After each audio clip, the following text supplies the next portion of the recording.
ئێمە وەکو دەستگای نێودەوڵەتی پێشمەرگە بۆ کاری مرۆیی ئەمڕۆ هەستاین بە دروستکردنی ئەو مەراسیمە بۆ یادکردنەوەی لەدایکبوونی سەرۆک کە تەمەنی دەبێتە 79 ساڵ.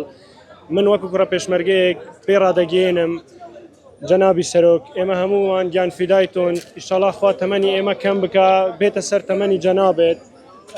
هەمیشە سەرۆکێکە کە لە بەرەشکانی جەنگ بووە، ئێمە لە هەموو شوێنێک ئامادەین ڕۆحی خۆمان فیدای جەنابی سەرۆک بکەین.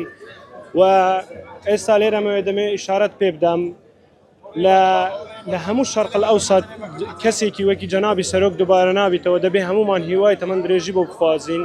و پێی دەڵێم دووبارە من وەکو کوڕە پێشمەرگەیەک هیوای تەمەن درێژیت بۆ دەخوازم، ئیشەڵا هەمیشە لە ساغ و تەندروست بی. ئەو ڕۆژە نابینن کە جەنابی سەرۆک ڕۆژێک لە ڕۆژان بڕۆخێ، دەبێ هەمیشە لەو بەو داخە بمرن.